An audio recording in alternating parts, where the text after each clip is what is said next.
From the iHeartRadio studios in New York City, come two diehard fans of the greatest rock and roll band hailing from Hollywood, California. Dissecting all things Guns N' Roses and anything else in their distorted minds, it's Brando and Scotto. 'Cause you know what the fuck you are! And this is Appetite for Distortion. Try it again!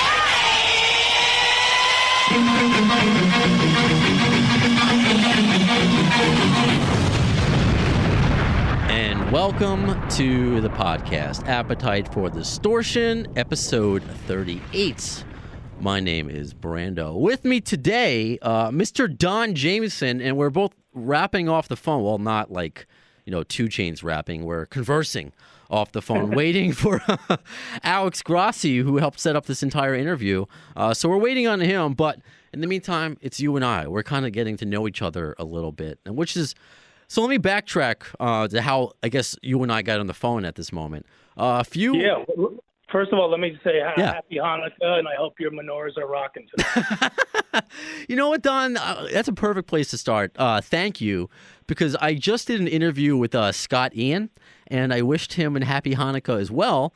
And he goes on a rant, and I loved it, about, I don't know if you saw the documentary on Netflix about Jim Carrey and Andy Kaufman. No, I never saw that one. It's new and it's really good. So I don't know if you've seen recent interviews with Jim Carrey. He's very zen now, into philosophy. So he goes off on and it's intelligent, just saying how we didn't choose the labels. We weren't born being Jewish. We weren't born gender. Just very insightful. So Scott Ian's response to being me wishing him a happy Hanukkah was saying that was kind of saying that, I don't believe in labels, and I have no more connection to Hanukkah than a Muslim.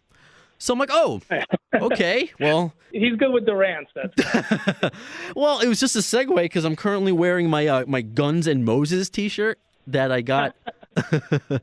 My brother Logan got it from me from Birthright, from Israel. So I'm representing, so thank you, Don. You're welcome, and there's no rant from me. I just want everybody to have a good rockin' holiday and make sure everybody's included. That's all. Hey, you know what though? As someone who's Jewish, I was bar mitzvahed, all that crap. It doesn't. It's like a wannabe Christmas. That's what it is. It's the most important. Not to sidetrack on this. The most important Jewish holidays are Rosh Hashanah and Passover. This was just to compete with Christmas. I swear to you, when I was 10 years old, I sat on my grandmother's lap. I don't want to be Jewish anymore, so I can celebrate Christmas. Well, I guess all the holidays at this time have become so commercialized that the original, whatever the original intent of them, was lost long ago. So now I look at Christmas, or I guess even Hanukkah, the same way. It's kind of like the scene in Donnie Brasco where Johnny Depp and Al Pacino just exchange envelopes at Christmas, and they basically both put like $5,000 in the envelope. Mm-hmm. And they go, "Oh, you're so generous, Donnie." And he goes, "You're so generous." Very generous of you, Donnie. And they hug each other, and it's like, that's what Christmas is. I'll give you my $100, and then you give me your $100 gift, and we could have just saved all the money and went out and saw Guns N' Roses and got drunk and had a good time. You damn right. So let's you're perfect. You're made for broadcasting. You're setting me up perfectly. So I want to get to where we are and how we got to this conversation, because a few episodes ago I interviewed Genocide and Rachel from Paradise Kitty. And by the way, Love that. They're amazing. I was following them, and they're a West Coast band. I'm very glad that they came out to the East Coast, do some dates, and got to meet them. And by the way, as I was writing the email to Alex to set up this interview, it just dawned on me that Genocide is genocide. I thought her name was Jenna Side. Am I too much porn, man. You're buying into these names so easily. It's the porn. It's the bath salts. I don't know. I gotta fucking get my shit together. So I reached out to Jenna, because I want them, of course, to come back next time they're on tour or whenever, because they're great. But knowing that since Guns N' Roses are taking a break, which is so weird to say because they've been touring forever, it seems. But then Hookers and Blow are touring, not the activity, but of course the band. So, Yes. You never know. So of course, she was happy to to help me out and see who was available, and that's when she suggested Alex Grossi, one of the founding members of Hookers and Blow, and of course within Quiet Riot, and setting that up. He goes, well, how about we bring Don Jamieson in? Of course, and that's when I found out, because Hookers and Blow are they just started the tour, I believe. My co-host Scotto, he went to the Mohegan Sun show. I think it might have been like the second show of this tour, because Steve Stevens canceled, so they played 2 nights on Mohegan Sun, which wasn't planned. But you're playing your rock and roll comedy, I guess. I don't know if you're performing or playing, or however you want to phrase it, on some select dates, right? Yeah, and we should set up for people listening who don't know what Hookers and Blow is. Yeah. There's probably quite a few of them, but it's because we're on a Guns N' Roses podcast, this is important. But it's Dizzy Reed, who's fronting this band. It's a side project that he's been doing probably for more than 15 years at this point. Dizzy's one of the first guys in the business I ever met, as far as like a big musician. He's been in Guns obviously since the early 90s. He's pretty much the only original member left from that era. Mm-hmm. Obviously, of course, now Slash and Duff coming back, which has been amazing, but he's been the constant. And, Guns, like you said, it's funny to say that Guns has taken a break because they've toured so much, but let's face it, they took a really long break through the 90s into the early 2000s. And Dizzy was like, hey, we're not touring, and let me go out and do this. And, obviously he just made up, a funny name for a band, Hookers and Blow, is meant as a goof. And here it is 15 years later. And, I was always a fan of what they did. It's basically a glorified cover band. They're an awesome band, but it's a party. And, I always thought, I can bring some to the party because, what do you see when you get to a party? You see there's a guy, in the middle of the room making dirty, offensive jokes, and then there's music. So mixing me in with my comedy with those guys playing the music has, we've been doing it together the last 4 or 5 years, and it really works great, man, because like I said, they're a great band. It's not a joke band, but it's just part of the whole kind of rock and roll circus that we're going to bring. And, we're doing 3 weeks across the country. I'm really excited. I think that's awesome because it used to be like that. They used to have, right, where a comedian would open up for a band. You don't see that unless it's a festival, right? You don't it used to be the cool thing to do, man, many, many years ago. And then for many, many, many years, it was not the cool thing to do. And, I'm a guy who lives and breathes in that world of hard rock and metal, whether it's, just me at home listening as a fan or being, a co-host on that metal show or, being friends with any of these guys. It's the world I live in. And I love doing comedy in that setting because I have so much material about bands and about music and musicians that it actually is a good fit. See, that's that's where I was actually going to go with it. When do you change your set when you're opening up for a band like Hookers and Blow or opening up for a band to tailor it to, rock and roll jokes or joke about a certain band aging or lineups or because you call it rock and roll comedy, or is it how do you make your set for one of these gigs to open up for a band? Yeah, well, we call it the, rock and roll comedy because besides, yes, me talking, I'll go up there and I'll talk about Guns N' Roses and Motley Crue and Kiss and Def Leppard and, any number of bands, I have tons of material on. It's on all my comedy albums. I'm also, my comedy albums come out on a metal label, Metal Blade Records. So, I'm totally tied in with that community. And, it's also the attitude that I bring to it, man. Like when I go out, man, I give a performance, it's not just a guy up there tapping the mic, is this thing on, man. I come out and attack and get right into it. And it's, and the jokes are dirty and some of them probably slightly offensive. And, but this is the rock crowd. I'm not Dave Coulier, I'm not going to do family humor in front of people who've been, drinking Budweiser since noon. If you said you were Bob Saget, though, that would be more accurate because he is dirty. Yeah, I've worked with Bob before. He's gloriously dirty, and it was always funny to see which people in the audience didn't get the memo that he was a filthy comic, because there was always a few. Oh, I have to. I can't even imagine. So you have to expect, like, so if you don't expect Bob Saget to be dirty, that's fine. But if you're going to see a band called Hookers and Blow, now when Scotto went up there to Mohegan Sun, and I say up there because if this is the first time people listening, I'm right now in Tribeca, New York City, that he's like, do you want a Hookers and Blow t-shirt?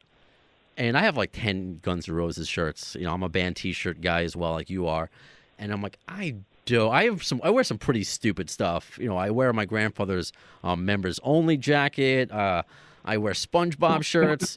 But like, I don't know if I can wear a shirt that's a Hookers and Blow. You know, like, if you don't know what that is, that's like, I don't know if I could do that. It's like, oh well, Alex Grossi is giving them out for free.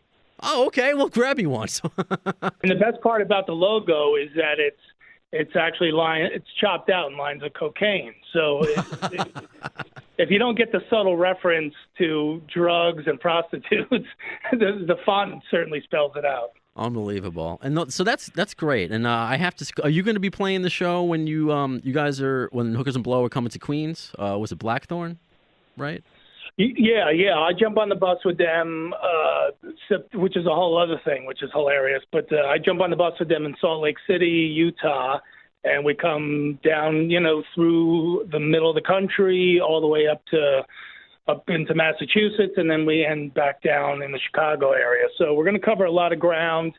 And I said, look, Alex, this bus driver is going to have to, he's going to have to leave extra time on these drives, because I mean we're on a bus with the words Hookers and Blow plastered across the side of the bus. The whole bus is wrapped with our logos on it. You know how many times we're going to get pulled over on this tour? I mean, we're going to have some, we're definitely going to have bail money set aside for this, because it's going to be it's going to be quite a show. I mean, maybe hiding in plain sight, because like, what cop is going to be like Hookers and Blow on there? You got to be kidding me! No way. That's pretty amazing, though. That's funny. Yeah, we're going to tell them we're the Wiggles. It's like the Partridge Family from hell. I love it. Exactly. So the whole thing, just getting from gig to gig is going to be exciting. And so, all right. So I look forward to seeing you, because I've heard your records. I'm obviously familiar with you on from That Metal Show, which, unfortunately, the time when VH1 Classic was my favorite channel, I went to MTV Classic, which is not a classic channel. It's just, hey, MTV from 10 years ago. Let's play The Hills and Jersey Shore. Go fuck yourself. I want my medal. Yeah, but you know what? The millennials like that stuff, and right now rock's just not hip on TV. A lot of the TV executives are 30-something hipsters, and they don't get, how powerful this music is. Which, is interesting, man, because, and I'll tie it back in with guns. I mean, if you have to be, you have to be completely deaf, dumb, and blind to not see what Guns N' Roses single-handedly has done in the last couple of years, which is tour the world several times, no new album, just bringing back some original members and selling out arenas every night. If that doesn't show you the global power of hard rock and metal, I don't know what will. And Metallica doing it at the same time. So, it's just got to come back around again, And in the meantime, I'm out doing my stand-up. Like I said, I love to go out and open for bands, man. It's one of my favorite things to do. So I'm keeping busy. The three of us, Jim and Eddie and I, are all still best friends. If and when we get the call, man, we're ready to go. I really hope so, because I said to you off the air, That Metal Show, for me, because I'm only 34, was kind of like the headbanger's ball for me, because I kind of missed that era. I was a little too young to appreciate that, and I really, just loved the human element to it. It wasn't so much of a interview show; it was a conversation with people I looked up to. And Eddie Trunk, someone for me being in radio, I looked up to him, and someone who I grew up loving comedy. I mean, I'm Jewish; it's like you can't help but just try to want to be a comedian. With you and Jim Floretine, added a great element to it, and you knew that you weren't. Either of you weren't full of shit. You weren't just like, hey, or the producers weren't just like, hey, let's just get a comedian on there. You guys knew your metal.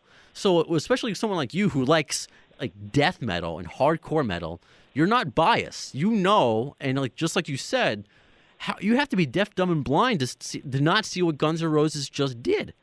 And I guess to tie everything back around, when that metal show was on, and I believe it will be on again, whether it's Netflix or Hulu or whatever. I mean, there's too much out there, and the show is too good, and the fan base is too big for it not to work at some point. But when you guys did the Axl Rose DJ Ashba interview, that was pretty viral, and that was a time where maybe people were not looking at Axl in the same light that they're looking at him now, where he has the porn stash, he's with DJ, he's still going on late. So take us to that episode, because was that the only episode there was no audience, right? Correct. Yeah, we did that backstage at the arena down in Miami. We all flew down there and set up our stuff. And, it's interesting because, obviously most people know, that interview took place at like 5 a.m. How does that happen? Like, were you guys, did you take a nap? Did he just get up from a nap? Was he still awake? I mean, it's just. Those are Axl's, those are Axl's hours. He's a nocturnal cat. So, if you can live in his hours, it's all good. I guess there was some miscommunication, and we got there like 5 o'clock in the afternoon. So we were there, a long time, and, we interviewed pretty much everybody. I mean, I think we were interviewing stadium workers at some point because we're just, we're waiting for the man, but we're trying to get a little flavor of the concert as well. Buck Cherry open. We talked to those guys. Obviously we talked to all the guys and guns that we could get. But I guess basically what happened was he knew we were in the house, but he didn't know that he was set up to do an interview. And so, they went on at midnight. This was, pre-Axl being on time Axl, so they went on at midnight and they played till 3:15. So now imagine the guy is finding out I got to do an interview.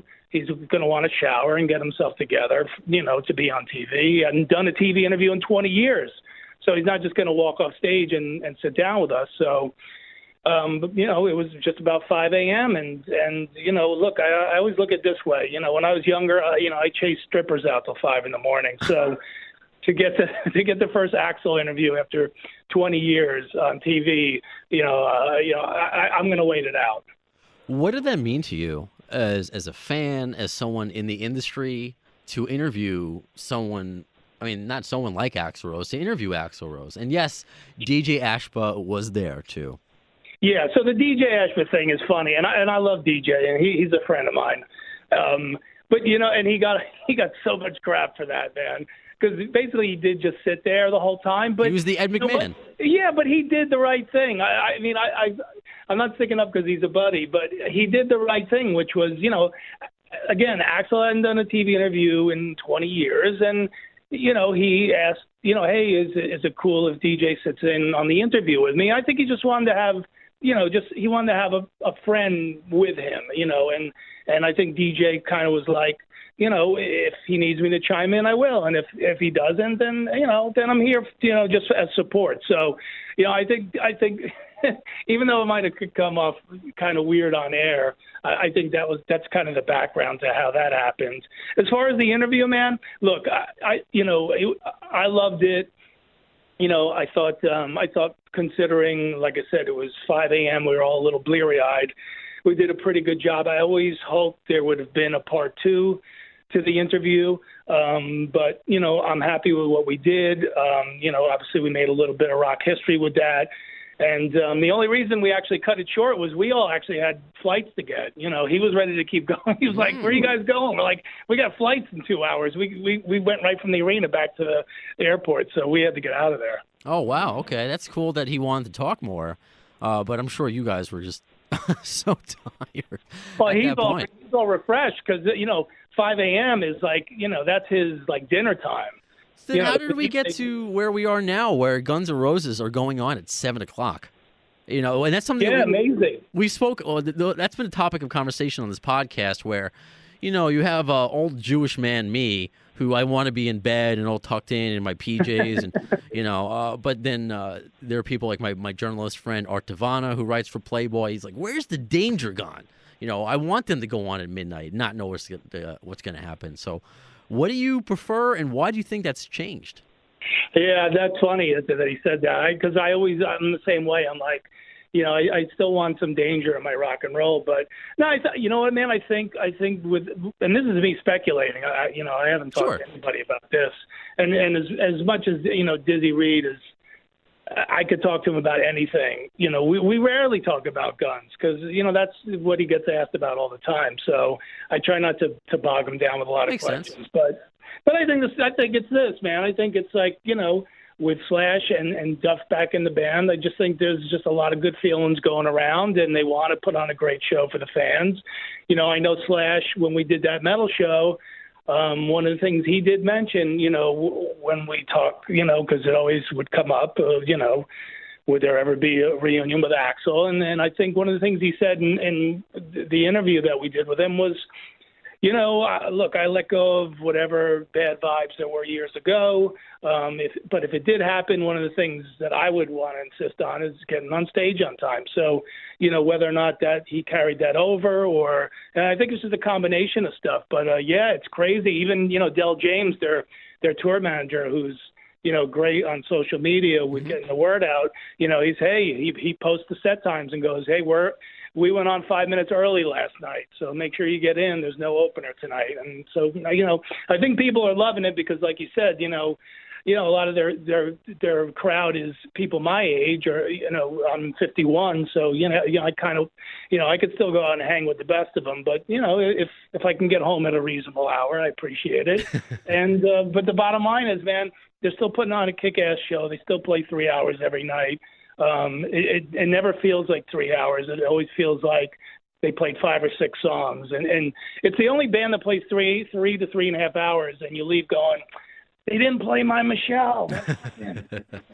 You're right. That's how I felt. I've seen the reunion twice at Giant Stadium, the first go around, and then Madison Square Garden last year, and that's how I felt. It's not long enough. It's the only other band that I think that does anything close to that would be Bruce Springsteen, but I don't know. For me, I couldn't handle a 3-hour plus Springsteen concert. That's just me. It's a lot, yeah. And he doesn't. One thing I give him credit for, man, is he doesn't play any of the hits. Right.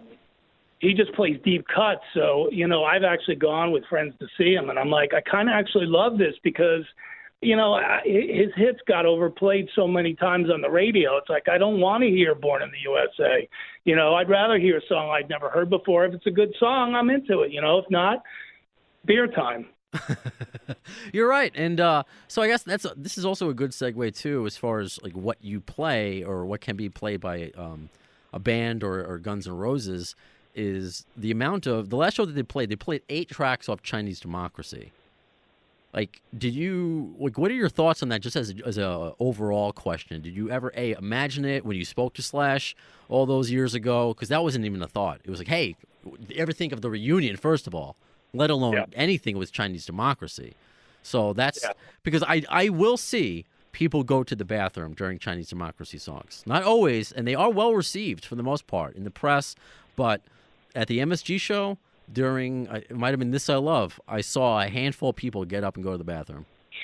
Yeah, man. I mean, look, it's cool that Slash and Duff are into playing that stuff. Again, I just think there's good feelings going on in that camp right now. So I don't even know if any of that stuff was an issue. I'm not privy to any inside information. I always liked the way that the Chinese Democracy stuff mixed into the set with the classic stuff, because I think songs from like Use Your Illusions, they kind of bridge the gap into it. So it's not so jarring that you're going from an Appetite song into a Chinese Democracy song. I mean, it's, the show's a good mix of everything, and I think that's why it works. And even in the, the Bumblefoot days and all that, I was always like, man, these songs, I like IRS and I like Better, and, these songs that really actually mix in pretty cool with all the other stuff. So, yeah, I'm actually happy to hear that stuff, because I know I'm going to hear Welcome to the Jungle. I know I'm going to hear Paradise City, obviously. So, but like build suspense. Tickle my balls a little and make me wait for it. I completely agree with you because I was excited when I heard them. When I hear Chinese Democracy songs, because I'm a fan of that record. I want to hear, and I guess go back to your Springsteen point, I know they're going to play the hits. I want to hear some rarities. That's why sometimes I get comments and I hear comments about all the covers that they do. It's cool that they do all these covers, but I want to hear them play rarities of their own stuff. That's another thing. It's like when they start playing like, the Who and stuff, and I'm like, I'm still digging this. Like, I don't know. They make the 3 hours or the 3.5 hours go so quickly. And, I was at the Apollo show in New York, the one they did for Sirius XM. And I figured now that one that's going to be an hour and a half jam-packed with hits. They're putting on a free show. They're not going to do the whole thing. And I had a flight to Cincinnati the next day. And let's just say they played 3.5 hours, hours sleep before I had to go get my flight. Unbelievable. But they, once they get up there, they just start having so much fun, man. They just keep jamming. And, I'll say the other funny thing about the Axl interview was, that through Dizzy, I had hung out a few times with Axl, and, I just found him to be a kind of an easygoing guy and pretty easy to talk to. Again, if you can hang in his hours, then it's all good. So, to be in a situation where it's like now we're interviewing for TV, it was kind of weird because, he kind of knows who I am, even from before that metal show. So it was a weird dynamic. That's why I say I wish we had a part two to build from. But who knows? Maybe again, if we get another run with that metal show, then maybe that's how we kick things off. No, absolutely. Again, I really see it. I'm annoyed that it's taken this long, and obviously you guys are as well. But I can foresee it happening. Now, with also continuing with that metal show and obviously GNR, Steven Adler famously wore that metal show T-shirt when Guns N' Roses got inducted into the Rock and Roll Hall of Fame. What are your thoughts on him being brought back into the band, but only for a song or a couple songs? And he seemed happy.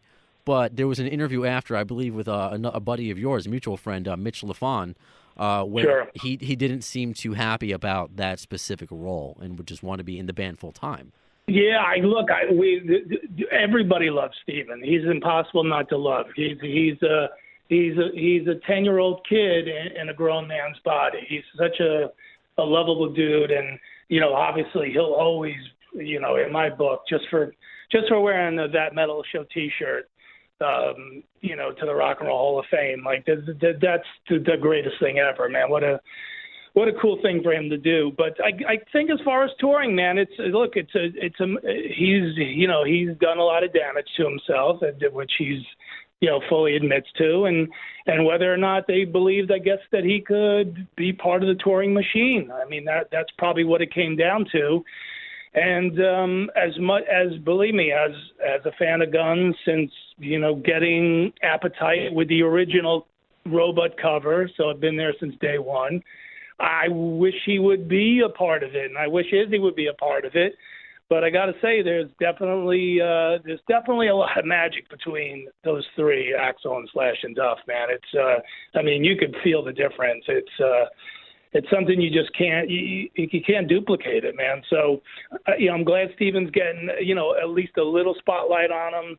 He's the architect of, and the backbone of those original songs. And, if that's all it is for him, I do hope he's happy, man. And just as a human, man, I hope he's happy and well. Yeah, absolutely. Sentiments exactly. I mean, the disease of addiction is scary, and the fact that he's still with us is a miracle in itself. And just the fact that was there, and just for the fans, I think, just the fact that if it happened once, which it did happen multiple times, was just great to see. And hopefully whether they're just one-off shows or whatever, him and Izzy can work together with the other three, which would be pretty nice. But let's take a couple steps back, because you said you started with GNR from the Robot cover. So where did you grow up? Are you from New York? No, I grew up I've lived in New York and New Jersey most of my life, and Jersey, that's right. I should know better. Yeah, because you and Eddie talk about it all the time. Yeah, I wish Alex was on the phone, because he toured with Steven as Adler's Appetite, part of Adler's Appetite, so he could tell you a lot of funny Steven stories. But, we'll get him on again. We're gonna make him. I'm gonna lay that Jew guilt on him to say, hey, we had this time. And like I told you before the phone call, I was bragging about how professional Alex was, and he's not even on the podcast. You know what? I will say it's my fault. And a quick just sidebar before I get into your growing up, becoming a metalhead GNR fan. This is to the listener. I and Alex were supposed to do this interview a couple days ago, but I got a 12-hour bout with food poisoning. I just ate, I don't know, there was like a wad of chicken parm I had the night before. I'm like, did not feel good going down, and woke up 6 in the morning and basically lived in the bathroom until 6 in the afternoon. And it was just, I'll leave it at that. So that sucked. So I would say it's my fault. That's why we're not all on the phone together at the same time, because this was supposed to happen a couple days ago. But I know, I mean, he's super busy, so I'm sure we'll be able to reschedule and talk about Adler's Appetite and all that fun stuff. But I want to know about you growing up, because you said you're from Jersey, right? Yeah, I grew up in Jersey, man, and in Jersey, basically, it's the law. It's the 3 M's of Jersey: malls, mullets, and metal. So, I pretty much handled all 3 of them. The mall part, not like Roy Moore, but I hung out. Oh, thank God he lost. I guess I did chase teenage girls, but I was a teenager at the time. And but you went in the record store. What are those? Yeah, right. When record stores were in malls, I'd go and you'd find the guy with the long hair at the record store, because he would be the guy who knew what was good in metal. And I'd say, hey, what should I get this week? And he'd say, Motorhead Bomber or Riot Fire Down Under, or check out, the Guns N' Roses, this new band, and oh my God, and look at this cover, and look at these guys on the back, they're all stoned out or whatever, and you're like, wow, that looks really cool. I don't know what it sounds like, but it looks great. And it was weird, man. I bought that album, and at the first year it really didn't do much. It wasn't there wasn't a big hit off of it or anything, and I lent it to a friend and I never got it back.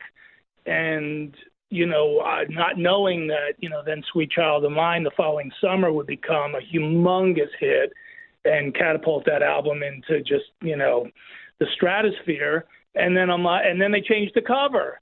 And now fast forward to how many years later, 35 years later or whatever it is now, and I'm back doing vinyl again, and I go through my old collection, and sure enough, it's not there. And I have to go out and spend $130 to find, a legitimate copy of it, because there's so many bootleg and phony ones out there. There's certain little points on that original album with the original cover that have to match up, otherwise it's a fake. I got you. One sec, Don, because now Alex is on speakerphone on my cell, so he was in a meeting. Hey, Alex, can you, do you have the number to call in to the studio? Yeah, I'll talk to you in a second. Oh, good. Well, you want to sign off me and you, and then I'll let you pick up with Alex? I'm going to wrap up with you and kind of like maybe tag. You can say hi to Alex and then, yell at him for being late or whatever, just to kind of make it funny. I get in my head, because some radio shows are like that. You'll have one guest on, and then you'll have another guest, or sometimes they overlap. So I try to make it, Yeah, because I should probably get rolling, but we'll do a tag off. And dude, I appreciate the time, man. This was so much fun. I'm glad you had fun. This was honestly like kind of an honor for me. This is really cool. Watching someone on TV, someone who I kind of. I look at your career and it's like, okay, how can I kind of take things and learn from that, in my own kind of career. So while we're waiting on Alex to call, just call him one number. It could be another hour. So yeah, maybe. I guess, did you want to be a comedian or did you want to be a rock star? I guess that's my last question for you before we get Alex. Yeah, the answer is both, my first 2 albums were Kiss Destroyer and George Carlin, Occupation Fool. So, nice. I played in bands in high school, and I realized, oh boy, you got to lug your equipment, you got to split the money 5 ways. This guy's mom doesn't want him in the band, this guy's girlfriend doesn't want him in the band. I'm like, you know what? Comedy's a lot easier. I just put my dick jokes in my pocket and I go. Pun intended, I'm sure. Yeah, exactly. So it was a lot easier just to put my jokes in my pocket and go. I didn't have to lug an amp or a guitar or a drum set or anything. But like I said, I always kept that rock attitude to what I do. When I go out, I like to think of it as giving, a rock and roll performance. I'm very aggressive with the crowd.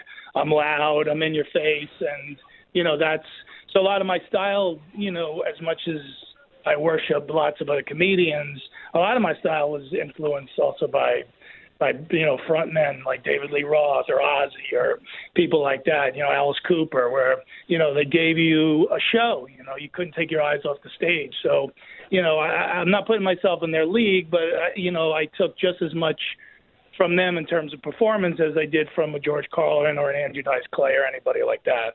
What about an Alex Grossi? Do you look up to him as he joins us? Good morning. Good morning. Yeah. I used to look up to him when he was professional and called in on time. Oh yeah, I also have run a business here. It was a booking, still a crazy booking morning. How you guys doing? We're doing great. Don and I have become best friends forever. We're going to share a locket now. He has one half, I have the other. So we were just chatting. I guess it's going to be the first half of this podcast, and I guess it works because I didn't want one of you to sit on too much on the sideline when the other one answered the question. So, Don, unless there's anything else for you to say to me or to Alex or the listener, I want to know because of course you're opening up on dates for Hookers and Blow, but what else can we? What do you have on the horizon? Where can we find you? I know you're big on Twitter. What else do we need to know from Don Jamieson? Yeah, look, if I survive the Hookers and Blow tour, look for me on the road at a comedy club near you, and donjamieson.com is the website. And that's it. I'm really excited to go out with these guys. It's such a great group of guys. Everyone's a character. We're going to say awful things to each other. And like I said, horrible things.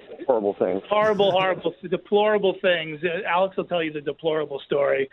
We're the original deplorables, by the way. Oh, okay. And we are. I'm going to be the ringleader of the whole thing, man, and I can't be happier about it. So, again, I appreciate it, Alex. Have fun with my man Brandon, and you and I, Brandon, will get together for Rosh Hashanah. Yes, l'chaim. And I definitely look forward to seeing you when you play the Black Thorn in Queens. I think that show's coming up soon, isn't it? That's January 21st, I believe. Okay. That show. Yeah. That's one of the last. Actually, that's about 3/4 of the way through the tour, I believe. Well, that's the closest one that I could go to, so that's the one that I got on my calendar. So, thank you, Don. He already hung up, so thank you, Alex, for connecting us. And no worries. I mean, you're a busy man. No, I've been.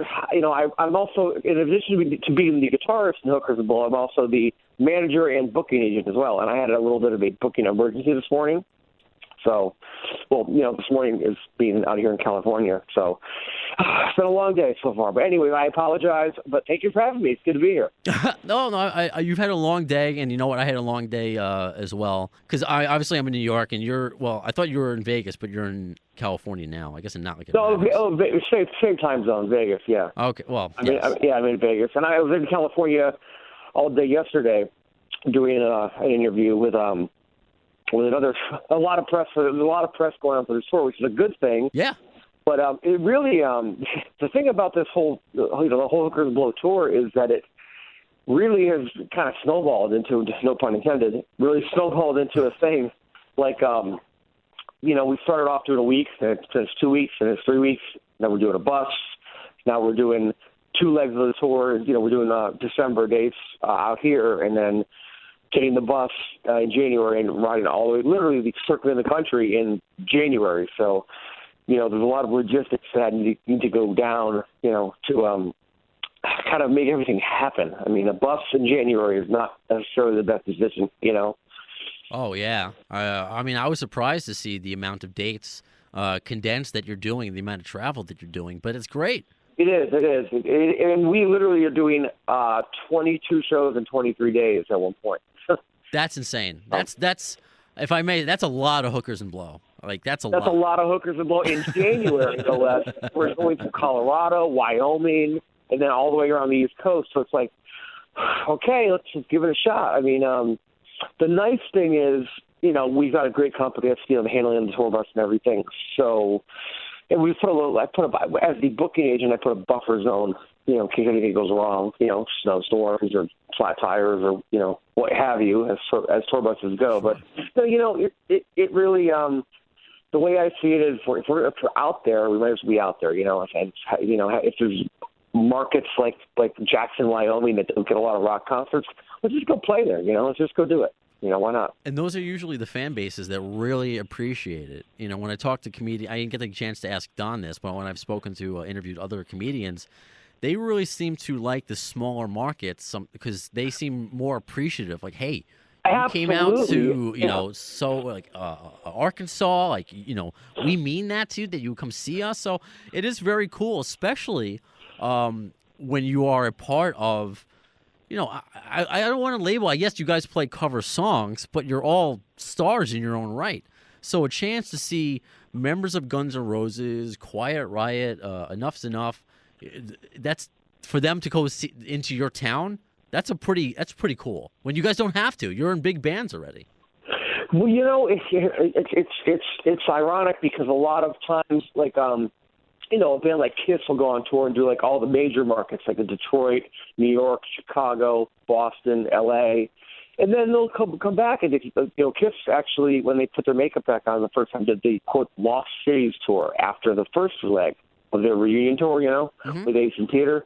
And I remember thinking, it's obviously more money, and that's it's Kiss, but it was like they're playing like very, very odd small markets, and those shows would sell quicker, and then people would be more into it than some of the bigger places. Because I was in Hollywood for 15 years, I was in Boston for 5 years, and New York, and you get something every single night of the week. There's something to do. Mm-hmm. However, in like I said, Jackson, Wyoming, or Boulder, Colorado, not so much. So the fans are really I don't say starved for rock and roll, but I mean, especially overseas too. Some of these places, like these odd little towns in Europe and whatnot. They're more appreciative, and they're more. It's just they wait like all year for that big rock concert to come around, and I don't know if Hookers and Blow would be considered a big rock concert, but it's definitely something. So we're gonna bring it to them. It's more than something. I was telling Don this, and I know you met my co-host Scotto over the weekend. Yes, at Mohegan Sun. Yes. Yeah, and Mohegan Sun. And was that the second date where you weren't supposed to play because Steve Stevens canceled? Was that or was that the first one? I don't know. We got booked the first night, and I don't even know who was booked the second night, but they said, hey, can you do 2 nights in a row? And I said, well, yeah, we're already going to be there. I had to, juggle, like I said, juggle the airlines and buy 4 new plane tickets, which is, what I've been doing all day today. Mm. But we just ended up saying, 2 nights in a row because we were already there, and there were some weather issues, and it ended up being a great little run. 2 nights in a row at the Wolf's Den. It was, Mohegan Sun's a beautiful venue to begin with, so that kind of it kind of just fell into our laps, but it ended up it worked out great. They're really good people there. I was able to go. I don't want to just for the listener, I don't want to tell you things that I told Don, but this is just too funny not to mention again. I said to Ian, when you go up, I'll go with you. He's like, well, I'm sleeping over, and he told me this before. He wants to take the Mensa test. We both went. Mensa test? We both went to Hofstra University. Oh, listen. Okay. We both went to Hofstra University here on Long Island. Decent school. It is. And now it hosts presidential elections. There are no members of Mensa coming from Hofstra University. He's like, I don't think I am. I just want to, for the experience. I think there's a small part of him who's like, maybe I'll register. So he slept over to take the test and then went to go see you guys, and he sent us pictures that we posted on our social media, and the fan reaction was great, especially from the set list. Songs that I wish GNR would play, like Bad Obsession. So I'm assuming Dizzy comes up with a set list, or is that like, how does that come about? Especially now with Frank. I did not know he was going to play the first couple shows with you guys. So who? Neither did we. Oh yeah, really? That was okay. Wow. That's the beauty of Hookers and Blow. We've now been doing this. I met Dizzy in 2002, 2003. It was 2018. It'll be our 15th year of doing this. Okay, but we've always had a rotating cast of different guys in the band. As far as the set list goes, we kind of based it around the piano because, Dustin Bones, Bad Obsession, Pretty Tied Up are all, Use Your Illusion era songs that obviously Dizzy, played on. Mm-hmm. And they're kind of deeper cuts. And if you're not a real big Guns fan, like I want to hear Sweet Child of Mine. Okay, well, yeah, of course, everyone does. But what about these songs? Now, me as a GNR fan, I'm like, this is really cool. So we kind of, over the years, made up the set list, which really hasn't changed much, to be honest with you. And it's just, I noticed in the audience people going, "Oh my God, they're playing this song," but it makes perfect sense because obviously Dizzy's fronting the band, and it's just I saw GNR a couple times on this reunion tour that were phenomenal. I thought killer, and they played a lot of deeper cuts of Chinese Democracy and whatnot, but these particular songs were just, always kind of on the sidelines, I guess. And so that's kind of why it started that way. And then the covers we throw in there, you saw the set list. It's like just giving people a good show, People play the hits and then play the deep cuts for the fans and just have fun. I mean, again, we've written songs on stage before about nothing. That's the beauty of Hookers and Blow, You never know what's going to happen. But I love it. I love the set list. I like that you offer that because, I first started my radio career in Cape Cod, and, the cover bands, of course, weren't of the level of Hookers and Blow, but it would be, just the generic songs. Like if they played a Guns N' Roses song, it would be Sweet Child of Mine. They played Santeria by Sublime. Things I'm tired of hearing this stuff, especially working on radio. Yep. So it's very cool that you cater to the fans and give us what we're not getting. It's a nice compliment to a Guns N' Roses tour, really. It's like a nice after-dinner mint. Yeah, well, you know what it is? It's just like it's always been a very okay. Let me dumb it down to this, and this is a fact, and even Frank will attest. Dizzy and I have never written a set list before, and when I have written them, he'll just leave it in the dressing room or look at it and cross it up. Are we doing this song? Oh, Dizzy, it's the same 12 songs. But somehow, for some reason, it never makes it from the dressing room to the stage. But we just call them out and play them, and it's loose. It's kind of like an old Stones, if you watch old videos with Rod Stewart and the Faces and whatnot, you'll see that they're not winging it, but they're just going for it. And, when you're on when we tour with our quote day job bands, it's a full production. There's lights and pyro and video screens that need to be, lined up. In this band, we just kind of, again, we'll pick out the first 3 songs we're going to do and then just wing it, That's rock and roll. That's the way it should be, in a lot of people's opinions where, of course you don't want chaos up there completely, but that element of danger where some people are saying is now missing from the current incarnation of Guns N' Roses. Oh, I wouldn't say that because it's always that element there in a real rock band. I mean, when they're amazing. It's the first show I saw Not in This Lifetime tour. I was blown away, and I've been a Guns fan since they were, since Live at the Ritz, and that's why it was the first record I bought was Appetite for Destruction. But it's still there, and I actually. My girlfriend and I went to go see him in Las Vegas a couple weeks ago at the one of the last shows of this tour, this 2017 tour. And I said, we're looking at the last rock band right now. I mean, I don't know who else is going to come out and do this. I mean, in our lifetime at least, think about it. I mean, in our generation, what other band could is that big and has that catalog of songs. It's pretty amazing, you know. And they're only playing just scratching the surface of what they have for catalog. I mean, I'm a huge fan of every song they've done, you know, so it's actually very cool for me as a fan, too, you know. No, I do know, and I understand what you're saying that. And for someone who is part of a band who has had lineup changes and, you know, what should they do going forward, that being with Quiet Riot, you know, your perception, I think, is unique to that. So I want to find out a little bit more about you before we obviously, you know, yes, it's a Guns N' Roses podcast, but we care about Alex Grossi, the person, as well. I'm glad somebody does, because I've been working all day on a. Can I swear right here? Yes, you can. Where did you grow up? Okay, I was born. I'm 41 years old. I was born in Connecticut, actually, East Coast. I was born in Hartford. Yankee fan? Whalers fan? Are you a Whalers fan? No. Okay, Whalers fan? No. Okay. I was a Bruins fan, but the Whalers were so bad. When the Bruins would come to town, I go to see them and to be more Bruins fans. The Whalers fans at the Hartford Civic Center. All right, fair enough. But as far as baseball goes, my family it's Red Sox all the way.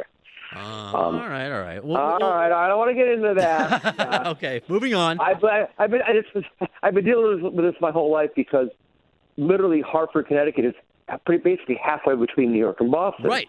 So it was always you go to Yankee Stadium, see the Sox play the Yankees, or you go to Fenway and see vice versa. Okay, well, who are you rooting for? And I remember actually when I went to after I finished high school, I got a scholarship to the Berklee College of Music in Boston. Oh, wow. And which is literally, you could throw a rock from there and hit Fenway Park almost. It's very close.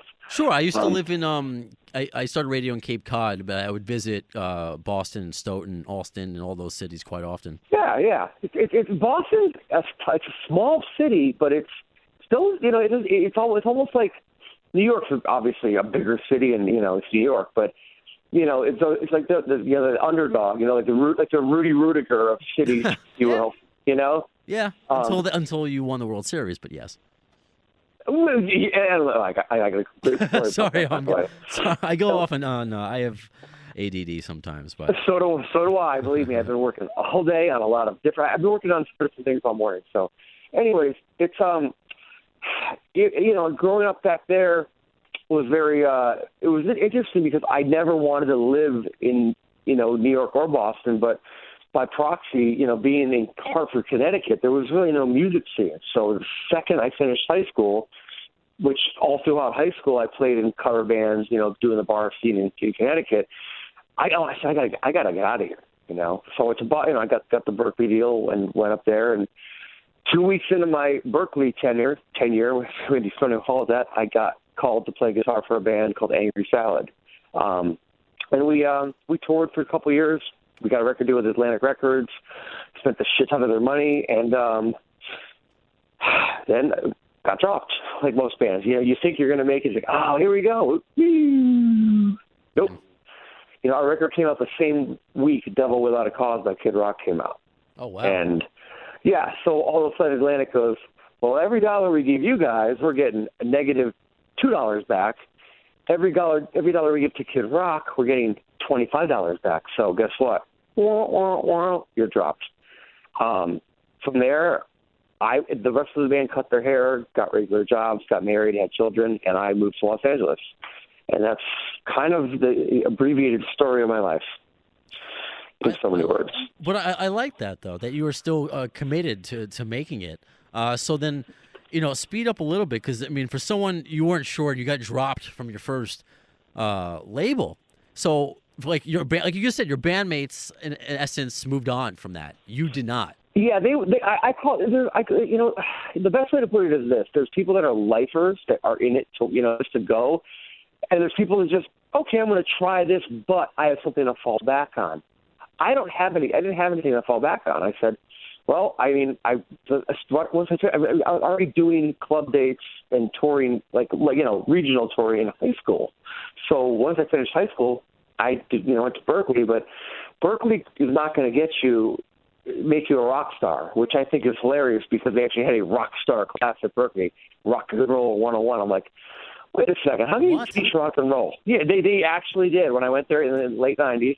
That's like an oxymoron. That's just like, you know. Exactly. Yeah. Going to school to be a rock star, it's like, well, then, say, hold on, if I'm waiting for CC DeVille to walk in and go, hey, welcome to the first day of class to be a rock star, you know?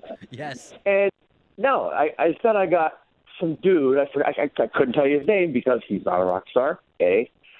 And B, why am I going to school to do something that's so anti-establishment to begin with? You know what I mean? Oh, yeah. So it kind of hit me like a ton of bricks. And that day, it was even the first day of Rock and Roll 101, I'm walking home, and they had well, obviously before the internet was, you know, as, you know, no Facebook, no MySpace, none of that. And they had those little, you know, signs on a telephone pole. Hard rock guitar player needed for band, you know, with a little pull tab on it. You pull the tab off and call it. I called the number, and I got a gig, you know, got the gig with the band and dropped out of college right then and there, you know. Quit my job, got rid of my apartment, threw everything I had in a couple suitcases, and literally went on the road for a couple of years, so we got signed. Welcome to the jungle, essentially. Welcome to the jungle. It was basically that. I mean, because I actually got a job working at a place called Wurlitzer's Music. It's long gone. It was next door to Berkeley, on Mass Avenue, and it was a reality check because I realized, okay, this entire thing is a business. It's not just playing guitar. It's not just, you know, all these guys are going to school to be the best guitarist in town. But again, that's an oxymoron too. Like, what do you really want to do? You want to be, you know, form the next Dream Theater, or do you want to just go and, you know, be a rock star? I'm like, well, I want to sustain a living. You know, I want to work. And you know, managing the music store, you know, which I eventually became before I left, really taught me that. It's, you know, it's a business, whether people want to admit it or not. It is, you know.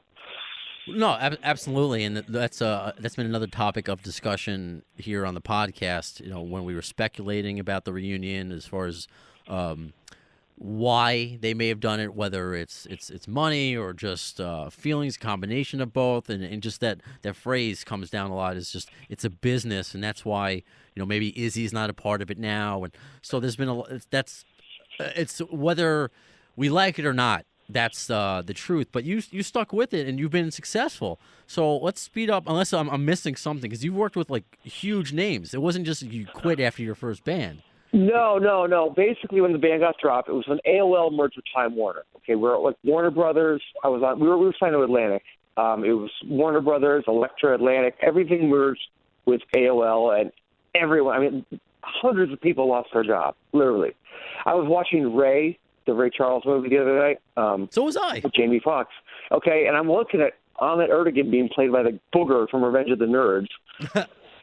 Who, by the way, is Curtis Armstrong, I believe his name is. Yeah. Dawson, Dudley, call me Booger. Curtis Armstrong. Okay, why do I know that? Don't ask me. Anyways, I'm looking at it going, okay, they were an independent label back then, okay? They signed this little guy, this unknown artist named Ray Charles. And he literally built that label into what it is, and it's, you know, to go from, you know, getting signed to that label and having, you know, their checkbook in your back pocket to nothing overnight and being bought. I believe they even bought our name away. I don't even remember, you know. I didn't, you know, I was the guitar player, not the manager, not the key member clause in the contracts and whatnot. This is for Angry Salad, right? Angry Salad, yeah. It was, you know, I'll never forget. I was in Portland, Maine, and I got the phone call. Our manager goes, so I got some bad news. We're dropped. Like, we dropped. It's over. That's it. And I immediately went into survival mode. I said, well, I'm 21 years old, 22. I think I signed a deal when I was 20. You know, something. You know, I'll have to go back and look, but it was a huge reality check because bands back then was like, the attitude was, we're going to get signed, we're going to make it, and then once you get signed, you think everything's going to happen perfectly. No, getting signed is just one more step. So when I moved to LA, I go, okay, I'm starting from zero again. You know, wiped the slate clean, and I ended up, you know, in a couple of different bands. Ironically, my big, quote, break in Hollywood was joining a band called Beautiful Creatures, replacing DJ Ashba, who was joining, well, at the time doing his own thing, but he ended up in GNR for, a couple of years. Right, because I saw you in Beautiful Creatures, but you're right. Obviously, you're right. You know, it wasn't with DJ, but I know that you replaced him. No, so that's kind of replaced cool. him. Yeah, I replaced him. Yeah. That's cool. Okay. I went to go see Beautiful Creatures play, and I saw DJ's last show, and I went to rehearsal the next morning and played through his amp. Oh. It was that's how it was like, but in LA things, in the real world of that industry when things are actually, moving forward, and they had a second record deal, which, not only did I have to join the band, but I had to write the second record right off the bat. I had to, go in and hit the ground running in that. Okay, so you're in the band, cool. You got the right haircut? Okay, you got tattoos? All right, let's write the record now. Okay, let's do it. You gotta, it's really, as things progressed in the industry, people's attention spans got a lot shorter, so you had to be able to deliver on the spot. But, aside from that, I played with Janie Lane from Warrant, yes, who's no longer with us, and Kevin Dubro's solo band, which, got me the Quiet Riot gig. But it was really, one thing I learned is going on auditions. I would do 3 or 4 auditions a day, playing, auditioning for everyone from 30 Seconds to Mars to, this one band would be like huge. Next band would be, a 2-hour audition would be at the beginning of the audition. Hey, we're doing Lollapalooza. Can you do that? Yep. Okay, sign here. But 2 hours later, hey guys, we're off Lollapalooza. It's like, wait, how did that happen? Wait, what? That's got to be a very, and I was saying it to Don as far as him being a comedian, just such a difficult life. So the decision that you made, the decision that, Axl made, that they all made just to leave to their homes and to make this life for themselves. And, yes, you can have success. It wasn't immediate with Guns N' Roses, as many people don't realize, because it took like a year for that album to really launch. But there are people, like you, who worked hard, and yes, you can call yourself a lifer, but you did find success, but you had to find it in different spots, and that kept you going, where I think a lesser person, a person who's not as strong or didn't have maybe the vision, say, hey, this is what I want, this is what I am, wouldn't have kept going, and you wouldn't have been able to work with Kevin, which led to you being in Quiet Riot. You working with Gilby, Clarke, and being working with Steven Adler, and just doing all these really cool things to have you have like a nice back of your baseball card. That's the type exactly. Sports. You know what? Just my stats. Yeah. Yep. If you want to call it that. Once you get out there, you realize one thing, and you think of Los Angeles, it's a huge city, which it is. But it's a very small town, if that makes any sense. In other words, everybody knows everybody. It's still a small pond, and once you get, when I first went out there, I got an agent and said, I want to go on. I want to I'll play anything just to pay my bills, But then you realize the real gigs they're all word of mouth. I mean, I met everyone I played with through a guy who knew a guy, not through an agency, not through an audition. It's more like, hey, this guy's solid. You trust him? Yeah. Handshake deals left and right. But you have to realize, it's 95% of this business is just being on time, which I was not today, and I apologize for. But it's all good. I had a chicken parm fiasco the time when we were supposed to. I was going to say, how do you get sick from a chicken parm? How? I don't know. It's the first time I ever Grubhubbed from my apartment. Oh, you Grubhubbed? Well, I usually Grubhub. Well, I mean, my girlfriend do it all the time. It works great. No, it does do. I usually do it at the radio station, but I was super lazy at my apartment in Long Island, so this place was recommended. I had nice 5 stars on Grubhub, and I just knew when I took this wad of cheese that it just did not feel good going down, and just waking up. It's probably the dairy. Yeah, the dairy will do that. I have like selective lactose intolerance, because I eat I do too, actually, believe it or not. But it doesn't make sense though, because I'm like a Ninja Turtle. I eat a ton of pizza. I like ice cream, but there's ice cream is what gets me. Don't ask me why, but I was, never had a problem growing up. As I hit like 30, one little bowl of ice cream from Cold Stone or whatever, all of a sudden, why are we talking about this? No, I feel your pain. I get it. Totally get it. Well, yeah, it's keeping the conversation organic and real. Oh, exactly. Yeah. It's this whole band, Hookers and Blow, the whole thing, which, and I like to, back to the Beautiful Creatures connection, Joe Lestay, the lead singer for Creatures, he was also in Bang Tango, who I also play guitar for and did a couple of records with. Mm-hmm. We call him the impetus, meaning he sort of brought everybody together, and that's really how I met Dizzy, because DJ's last show, Dizzy was sitting in for a couple of songs on piano, and I met Dizzy that night, and I said, dude, I love Guns N' Roses. I'm a huge fan. I'm still a fan at the end of the day, no matter who it is. If it's a band I grew up with, I'm a fan. Be it Quiet Riot, Poison, Motley Crue, Guns N' Roses, Kiss, Aerosmith, whoever. I'm still a music fan. You have to, love what you do and not just look at it like a business or, a college degree. And the next day he came into the studio, and that's kind of how the whole thing started. I said, would you want to do some shows? He's like, yeah. We should start a band. I go, okay. So he says to you, he's like, we should go start a band?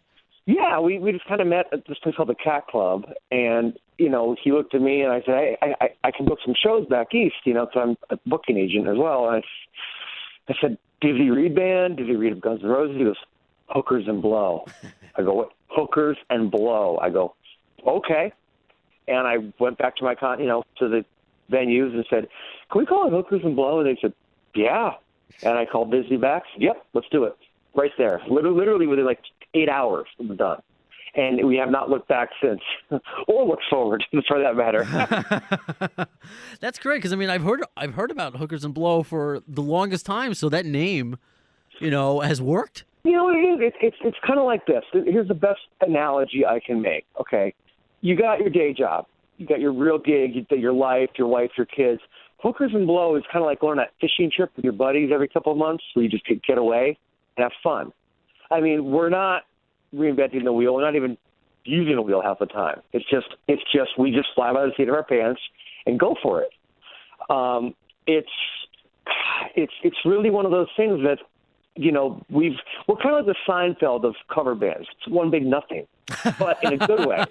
Because people, great analogy. People, Seinfeld. I still to this day watch that show 2 or 3 times. After dinner, it's like, oh, here's another.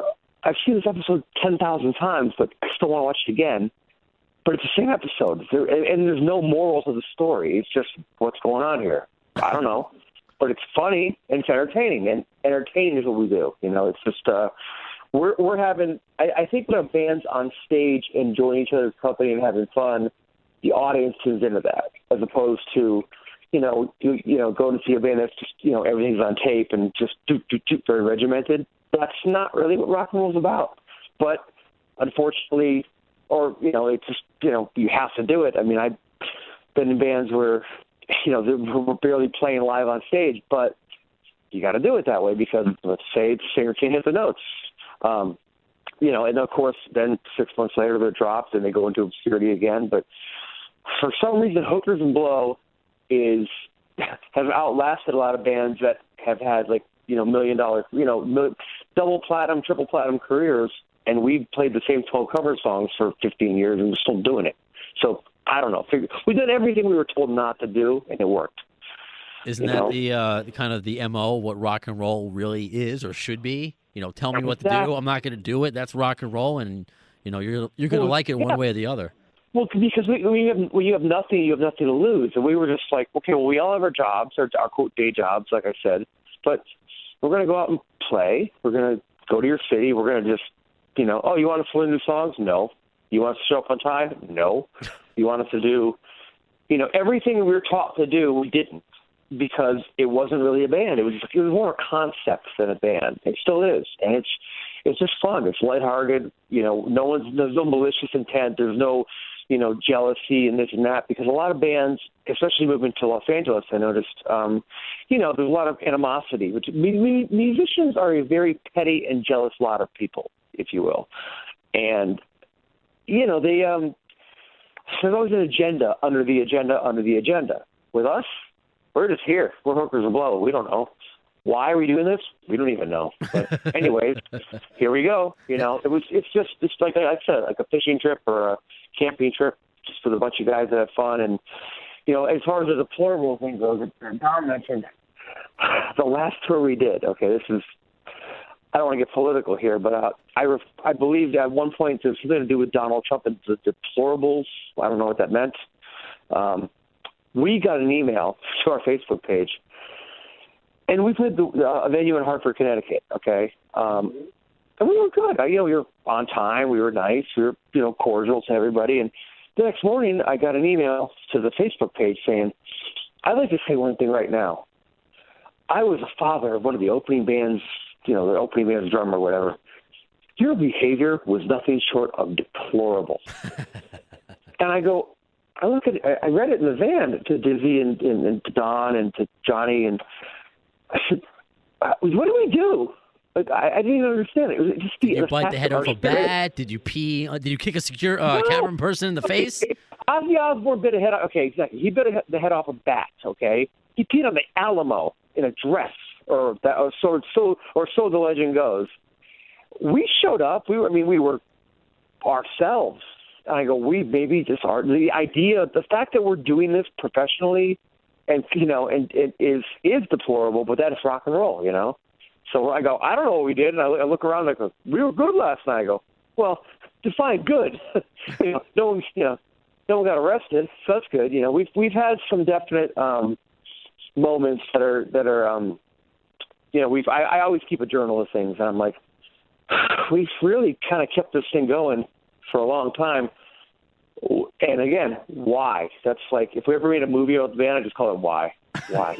And we're still doing it, No, I think that's really cool, and you're making a lot of people happy. And like I said before, it's a really nice compliment to Guns N' Roses fans who have seen multiple shows on just this tour alone and haven't gotten enough. They have, and it's cool that you want to play the material because, not to cut you off, but you were a part of a couple of Guns N' Roses tribute albums or compilation records.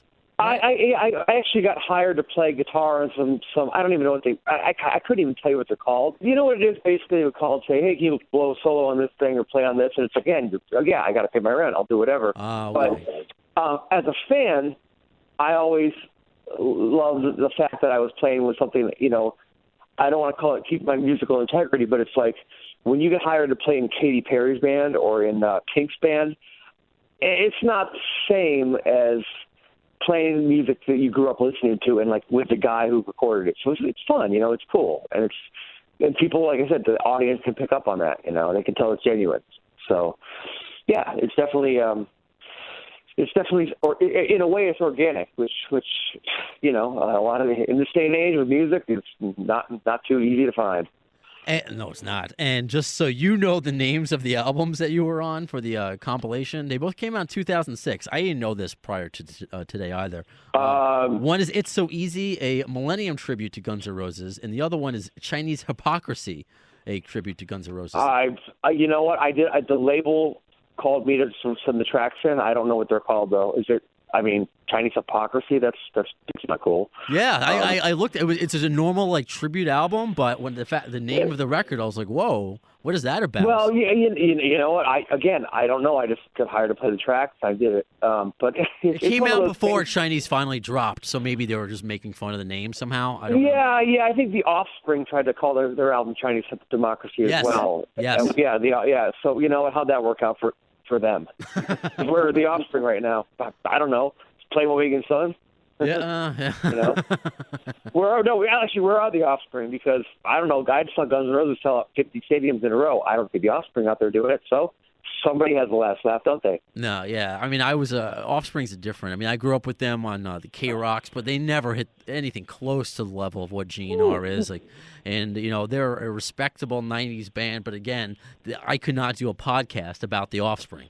That's not. I couldn't talk to you about 30 seconds about the Offspring, but I can talk about GNR for 10 hours. So again, imitation is the biggest form of flattery, I suppose. But it's just that's no disrespect to the Offspring or any bands that it might be not their thing, whatever. But I don't understand why, people would do so. Well, I think like that. I think for the longest, maybe you could tell me if you agree or not. But of course, Chinese democracy was a myth for so long, and it became a joke. For in the public, there will actually be democracy in China before that album drops. So now Axl has the last laugh over everybody. Look, this is there's a truth. There's an old saying: the truth is in the grooves. And when you watch a band play 3.5, 4 hours, and every single song is either a hit or a great song or whatever, and you're entertaining people from, I call them civilians, who don't just they know the big hits, all the way down to people like me who knows every song. It's okay. This is a real rock and roll band. Led Zeppelin could do that. The Beatles could do that. I can't think of too many other bands that could, or Aerosmith could do a 3.5-hour show and be like, okay, cool. I'd love to see a 3.5-hour Offspring show. What would that be like? Yeah, okay, so I'm gonna end it right there. Okay, fair enough.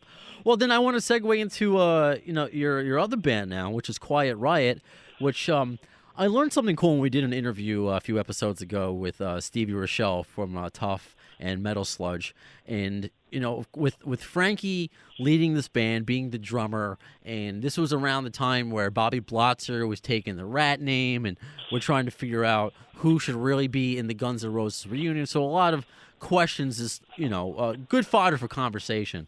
But Steve, hold on. What Stevie said though, which I liked, he's like, Frankie went to Kevin, his mom, and got her blessing. So to me, I'm like, you can do whatever you want, and it goes back to your point of just making a living and giving people what I'm going to say this. I was lucky enough to play with Kevin, and I met. Kevin was actually joining Quiet Riot was my first big break, and still is. And I'm going to say this about that and leave it. Mm-hmm. There's one person on planet Earth that Kevin would have wanted to be carrying on the name and the legacy of Quiet Riot and those songs and the iconic everything, all the way back to Randy Rhoads. It's Frankie Banali. He's the only guy. I mean, I can't, I knew Kevin very well, obviously not as well as, Frankie did, but he would have wanted it that way. I know that. And that's, what it comes down to, because it's like everybody can form an opinion about anything, whether or not it's who's in, the new reunion of, if Led Zeppelin got back together, for example. Well, okay, who would play drums? Well, Jason Bonham, because I don't know about you, but if my kid was going to take my place in my band after I passed away, I'd probably be for it. Just like with the Eagles, how Glenn Fry's son. I think Don Henley said there's no way we could do this without, and it's however he wants to do it. I forget his name, forgive me. But he's like, however long Glenn's son wants to do it, then we'll do it. When he doesn't, then that's the end of the Eagles. Well, yeah, and it was just like Leonard Skinner. It's like people, the ultimate example is, our bodies are not built to last. We're not. We're human beings. Right. We're going to all end up dust and bones, no pun intended. But well played. I like that. Nice. No, thank you very much. I'll be here all week. Try the swordfish. I like that. But the art that you make is built to last. I mean, Mozart, I can still hear on the radio, who was, hundreds of years ago. It's like, okay, well, you got to keep going no matter what it is. And any band, it's not about money. It's not about earning a living. It's just, keep on keeping on. Kind of like, Joe Dirt would say, just do it. You just do what you do. And that's what we do. I mean, when you commit your life to something and donate everything you have to an industry or to an art form, and then it goes away, you got to just keep doing it, whatever that may be. I mean, like when I moved to L.A., when Angry Salad got dropped from, when the labels dissolved, it's like, okay, well, I got to keep going, figure something out. And that's, as far as any band goes, it's really just a matter of, as long as, people that fans want to hear music and they want to, go out there and do it, and pay the money to see the shows and enjoy the music. And, I believe hard rock is more of a lifestyle music, almost like the Grateful Dead was. Now, the Grateful Dead, I don't believe they even went platinum even once. I don't think they did. You can Google that. But they would sell out stadiums because it was a lifestyle. People would go there, smoke weed in the parking lot, drop acid, whatever. I was never a dead Grateful Dead fan. And then when that went away, then the Dave Matthews picked up where that left off and kept those, that kind of that vibe going. So I don't think it's going anywhere. It's just a matter of just do what you do, keep on keeping on. Life's a Garden of Eden. Just dig it. Just dig it. See what? Instead of no. Life's a garden. Dig it. You got to keep on keeping on. Life's a garden. Dig it. I know that, but I changed it to a Guns N' Roses song, Garden of Eden. Okay, well. See, I was trying to, hybrid the pun in and Guns N' Roses. It failed miserably. But yeah, exactly. Yeah. Oh, I love it. So, then let me ask you something that we've spoken about, and it relates to Quiet Riot and as well as Guns N' Roses, and that's the brand of the band and the lasting power. People know Guns N' Roses. They know the logo. People know Quiet Riot. They know that the name of the band, that brand. So what do you think about, I don't know if you've seen the videos of it, Dio, the hologram. Do you foresee that happening with other? You know what? Go ahead. Mm-hmm. I actually foresee it happening with us because I want to be the first band to do holograms while we're still alive. Now, if they can make a Tupac hologram, he's obviously no longer with us. Mm-hmm. Ronnie James Dio, obviously, God bless him, no longer with us. I want to do a hologram while we're still alive. What do you mean? That's literally because we just don't want to leave the house. Here's a hologram, but we're still alive. So that'll save you money on It'll touring. also probably be in the Guinness Book of World Records because who else has done that? By the way, I just said it on the radio, so I guess somebody's going to pick up the idea. But no, it's what do I think of that? I think again, it's whatever you think is right. I can't. You can't form. I don't have an opinion formed on that. It's just like okay. But it's. I get it because at the end of the day, yeah, you're still hearing the songs, the band's playing it. Cool, I mean. Yeah, I mean, whatever. Every situation is different. Just like it's kind of like this: if four couples that are, getting divorced or having trouble or going to therapy together, you can't compare all four of them because they're all having different things, right? Different situations. So, I have no comment on that. I will say this: so hookers and blow, we will do a hologram. At least to me, because I can't do this much longer. I'm getting sick of it. No. I'm kidding, of course. No, I got you. No, because it's a thought, because it's something that we talk about again with the brand or what maybe bands will do going forward. What will Guns N' Roses do going forward? Of course, speculation. About new record, or touring, or I'm not in the band, so I can't answer those questions. But no, it's just your opinion. That's all. Yeah, in my opinion, I mean, again, we're not built to last, but our music is, whatever that may be. Whatever band you're in, and maybe 100 years from now, there's probably, right now they could put a Liberace hologram out there and people will go because, it's the music's iconic. Those songs are iconic. They're embedded in people's heads and they're a big part of people's lives. So, again, why not let it live on? In any case, look at Bon Scott, passed away, and those songs still, they're still playing arenas and touching people and moving people in a way that music does. So, you know what? As long as it's done in a positive and respectful way, I don't really have any problem with it. And I just don't want to do a hologram of myself. So when I can't tour with hookers and blow, I can still be out there. It's smart. You're smart. You're going to save a lot of money, and you could do a whole show from your shower, and nobody would be okay. No. But here's the question: if there's a hologram of someone out there, and they lose the airline loses your luggage, what happens?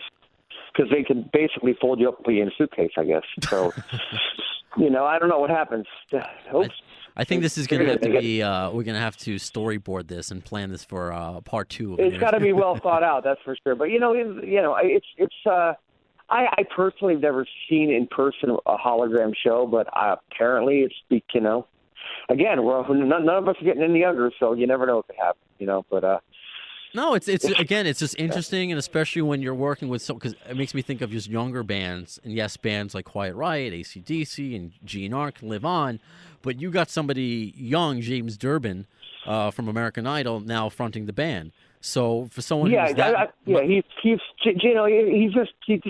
James is great, and it's he's carrying on the legacy, which is what we're doing. That's it. He's right, but it's like a great guy, great singer, you know. Right, but that's the point being with through Frankie's, he's reinventing this band, and that's what GNR was doing, I guess, prior to the semi reunion when Axl was trying to reinvent GNR, and that's a little bit, I don't know if what AC/DC is doing now with Axl Rose. So I guess I'm curious what your opinion on that. I don't really have an opinion because I don't even know what's what. All I can say is this. It's just keeping the music out there and keeping it alive, whatever it takes. You know, you got to do it. Fair enough. I don't really. I mean, I don't know who's in AC/DC today, or you know, I know that. I will say this much: I saw the video, YouTubes of AC/DC with Axl. Unbelievable. I'm like, well, they found the right guy. You know. Yeah, that's what I mean. That's all. I was because. When I asked Scott Ian that, he was, and I was the same way, where I was like, really? At first, I'm like, how is this going to work? And then when I saw it, I was like, whoa, this works. Yeah. Well, there's a lot, people don't realize how.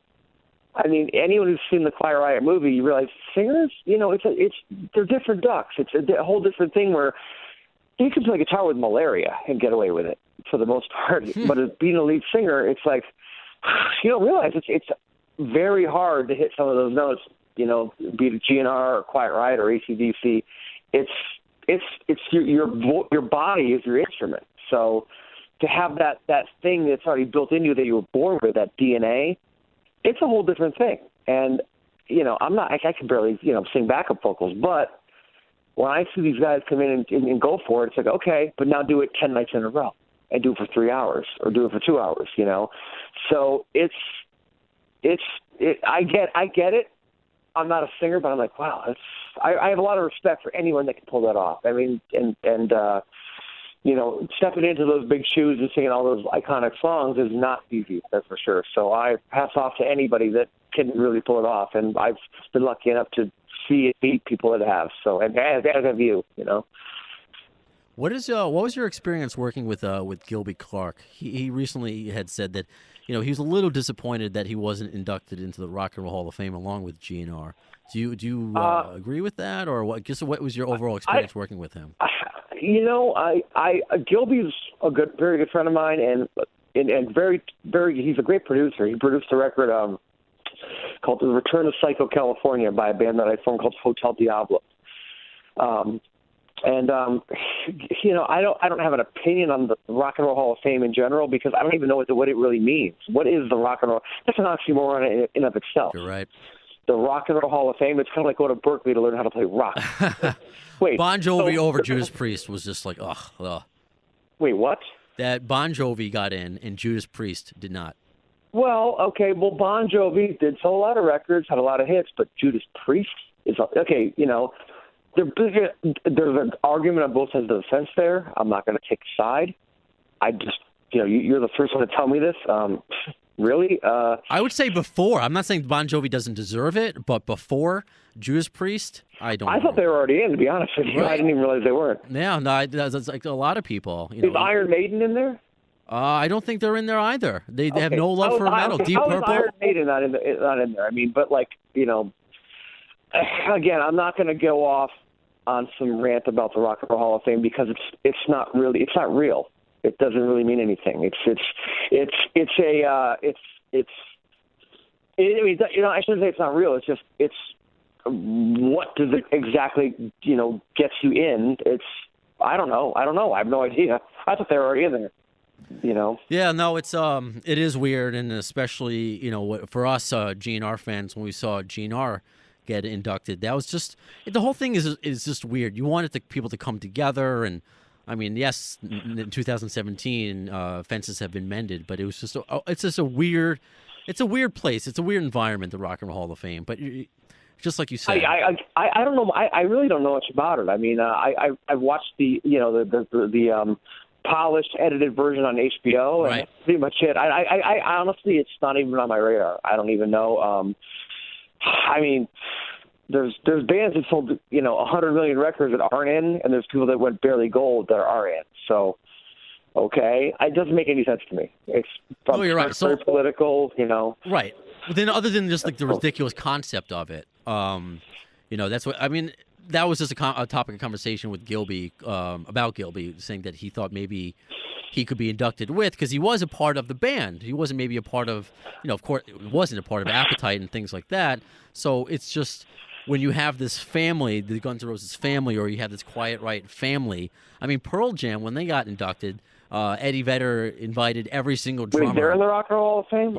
Yes. This is how little I know about it. I have Pearl no idea. Jam, Green Day, a lot of bands from when I was a kid that are in before some of these legendary metal acts, which is, I don't agree with. Pearl Jam maybe 10 years from now, 20 years from now, but not before Deep Purple. Well, I believe there is some sort of statute of limitations where you have to be together from the time your first record comes out. 25 years, I think. 25 years. Okay, well, good for them. And now what? What are they doing? They're obviously Pearl Jam has a body of work and whatnot, and they were a big part of my childhood actually. But okay, so you got this little statue, and you paid $20,000 to have your wifey dinner next to you. Now what? I don't know. I don't know what it means. I gotcha. So then, what is the ultimate goal for Alex Grossi, or are you living it right now? The ultimate goal? Just keep working. Okay. Yeah, I didn't know if there was a certain kind of record, or maybe certain artists you want to work for. Like, what have you not accomplished yet in your career, and you still have a long way to go? Well, honestly, I mean, I got making a record with Gilby Clarke was one of the highlights of my life, to be honest with you. I mean, Hotel Diablo, that record, I'm very proud of it, and it was so organic, and it just happened that Gilby called me and said, "Hey, I heard you doing a record with Rick Stitch, who was singing in another band I played with." And I said, "Yeah." And we had written like 2 or 3 songs, just kind of like on the back porch of my house. He lived in my guest house. I said, "Yeah, we are." And let's lay it down. Let's track it. It was very organic. It was not a record company saying, "Do this, do that, do this, do that." It was, "Come on over. Let's see what happens." And we did. And that was right then and there. I go, okay, this is what it was probably like back in the day. I mean, it hadn't become so much of a business yet, and the internet hadn't really kind of, made the business what it is now, which is basically nothing. I mean, no one buys records. Music's been devalued to the point where you'll spend $4.99 for a cafe latte at, Starbucks or whatever, but you won't spend 99 cents for a song on iTunes. Right. Mm-hmm. Think about it for a minute. I mean, music doesn't cost money anymore to the next generation. I don't mean to sound like an old man, but it doesn't, Like, wait, music costs money? No, you can just go on a torrent site and rip off the album. And I made that record with Gilby, and the day it came out, literally the day it came out, I went home and I Googled it, and it was on over 200 torrent sites already within 2 hours of it being released. Wow. And for free. Just people just pay money to this, these basically being pirated. So, I don't know what the end game is, because the music industry basically doesn't exist anymore. It's gone. It's pretty much gone. And I came into it in a time where, I'll never forget when Lars Ulrich went up against Napster. Mm-hmm. Everyone motherfucked up. They didn't want to hear about it. They didn't want to hear Metallica's greedy. No, you know what? He was right. He was. And he's still right. They were looking back. Lars hit the nail on the head, or Metallica, or whoever, decided to go public with that. I'm like, yeah, I mean, you record a song that you haven't even finished and it's already on the radio? How? Oh, the internet, But, hey, again, not my circus, not my monkeys. I'm just playing along. Rock and roll. No, I got you. And, I'm not going to claim innocence, because I was in college when, LimeWire and Kazaa were out, and I'm looking to get the Chinese democracy leaks that aren't out yet, and I didn't understand yet what was happening. That this is all free, and what the potential. Yes, it may not matter to Lars specifically, as far as his finances, but the point he made, the premise is right. Well, see, people, there's a South Park episode where it's like, Britney Spears only has 3 tools, she only has 2 tools now. Here's Britney Spears' private jet. Britney used to have a Gulfstream 4. Now she's had to sell it and get a Gulfstream 3 because people like you chose to download her music for free. You know what I'm talking about? Yes, I do. Okay, now, it's not about money. It's the principle. It's the idea that you work your ass off, spend a shit ton of money, whether it's your money, the label's money, or whoever, and in time, and you're pouring your heart and soul into making a song, and then someone in their college dorm room just gives it away. Because they found, it doesn't make it. It's not about money. It really isn't. It's about intellectual property in general has been dumbed down to being worthless. I mean, look, if you're a book, you write books. You're a writer. You do. We're doing a podcast right now. Now, imagine 25 years ago, you could charge for this. Guess what? You're giving it away. Mm-hmm. It's literally, you can't monetize what you work your ass off for your whole life. And, I look at people that have, killed, missed their entire lives just to go on the road and work for it. And then all of a sudden one day, oh, by the way, you're not going to get paid anymore. It's like, look at it this way. If your day job is working at Chili's, and one day next door to Chili's, somebody opens a restaurant called, Chumley's, and says, you know what? They're charging $9.95 for a cheeseburger. Ours are free. Now, who's going to go to Chili's? Who's going to Chumley's? You tell me. You're right. Yeah. Unfortunately, yeah. It's like, okay, well, there's one gas station where if the gas is $4 a gallon, the next one, it's $0 a gallon. Well, I'm going to go to that one.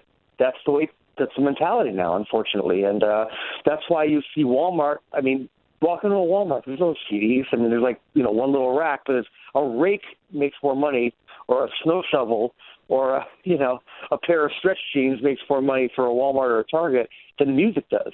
Oh yeah, the value that far. The music collection is right next to that one Hanukkah kiosk that they have in Christmas. Yeah. No, it's literally one of those things where it's like, I get it though, because Walmart is a business, and they're going, well, I can put Garth Brooks' greatest hits here, or I can put a snow shovel, and it's going to snow. I know that much. What's your, I guess, because we're going to wrap up, and I know you had a long day, and I thank you for giving. No, it's all part of rock and roll. It's one of those things where it's like dealing with, issues, if you will. It's like one thing after another. But again, it's what I do. I don't really know how to do anything else, so I enjoy every minute of it. I'm grateful every morning to wake up and you do this for a living.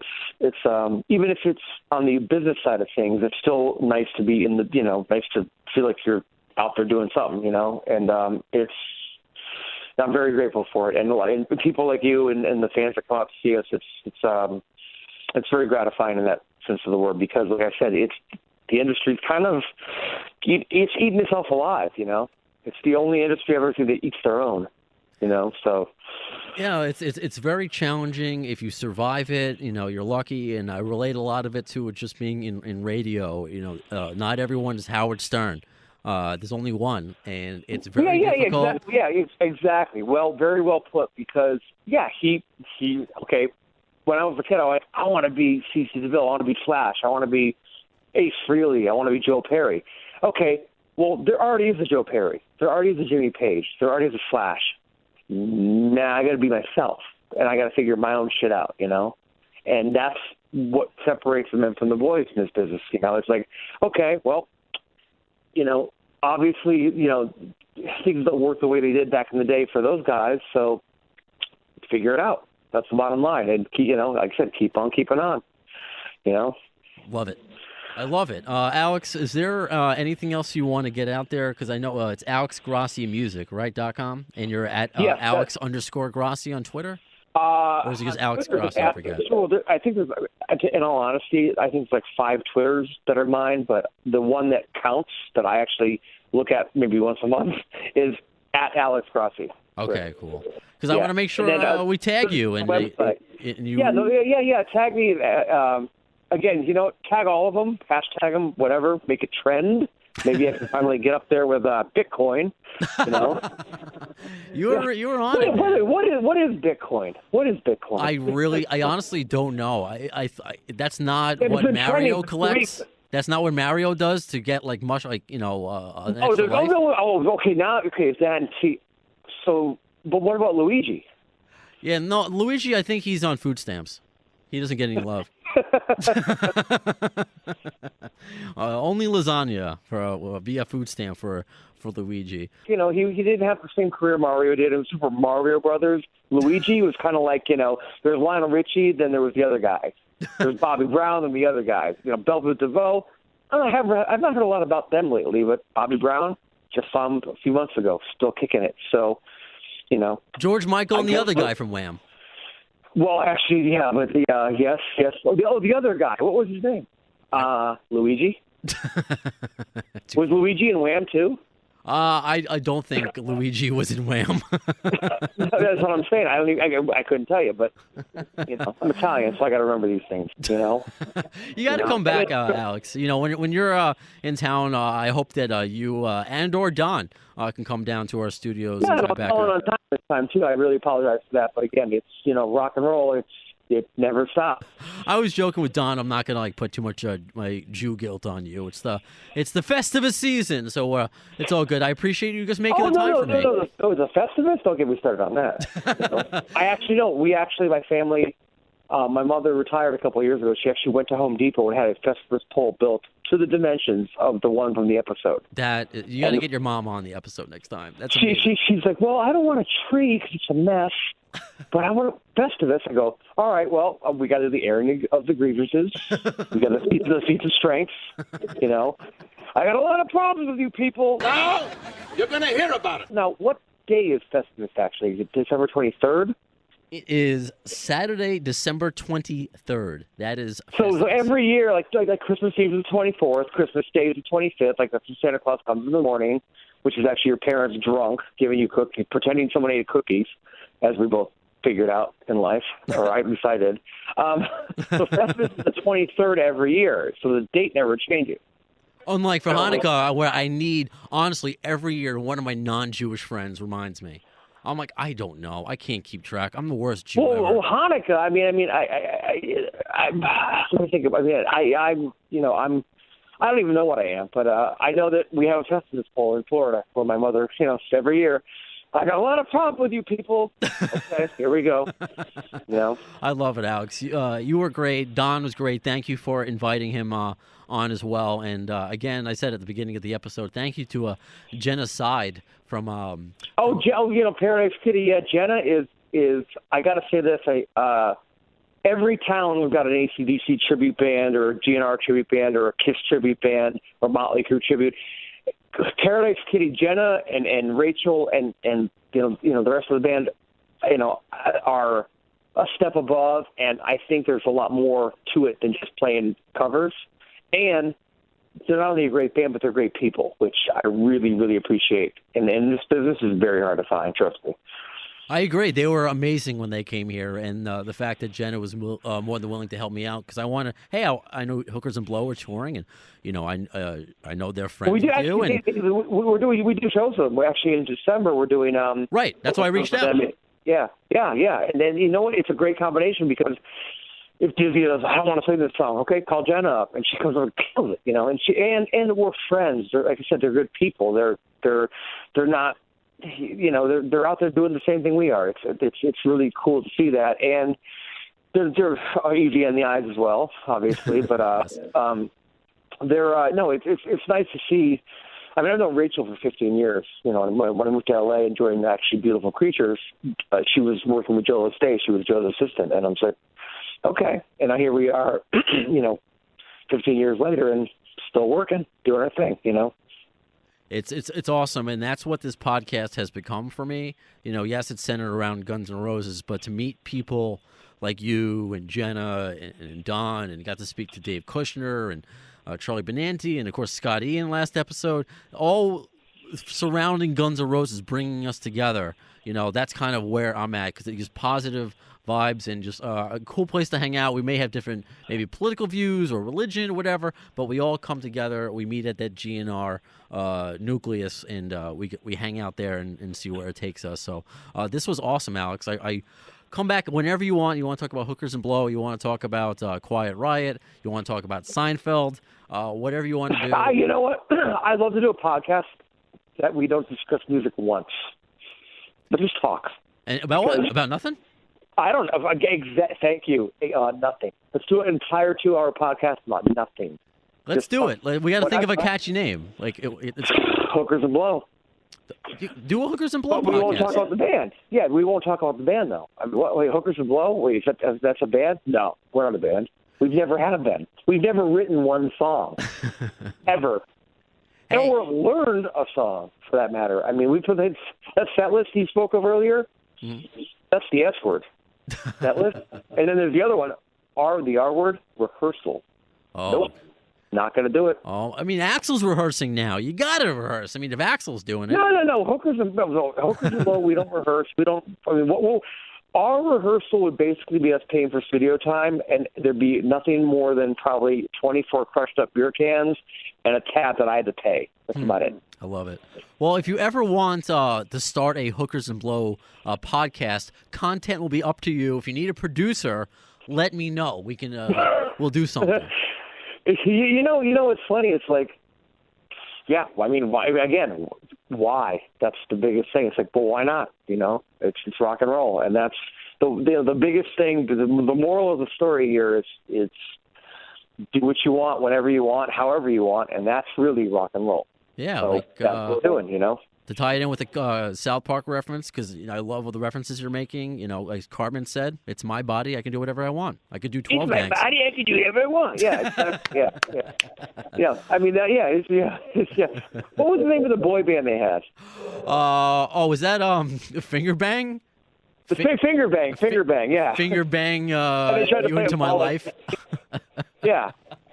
Yeah, they tried to play them all like Tiffany, like, you know, I think we're alone now, but it was that whole thing, yeah. I'm gonna finger bang you into my life. You saw the Slash episode, though, right? But then, who was the guitar player for Guns N' Roses? One of our parents. I missed about 10 years of South Park and Seinfeld, but fortunately Comedy Central and, whatever station plays Seinfeld every 5 minutes, they keep doing it, so I'm catching up. You got to do it, because it even made Slash respond to the episode. They just basically claimed that Slash is a German folk legend that doesn't really exist. There's, he just plays all these random shows at the same time because he's not a real person. So, I didn't even know about that, but I'll Slash isn't real. You got to check it out, man. It's hilarious.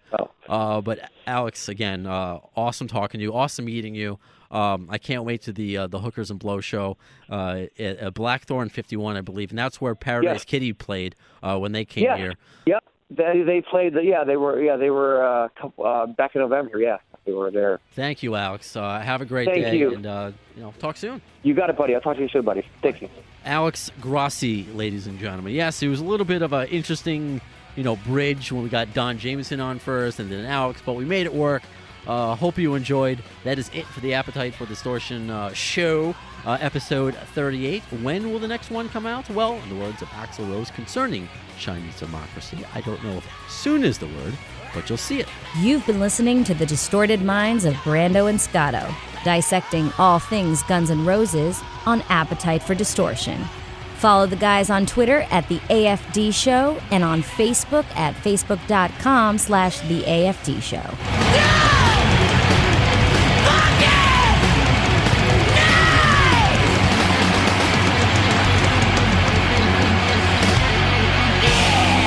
Thanks to the lame-ass security, I'm going home.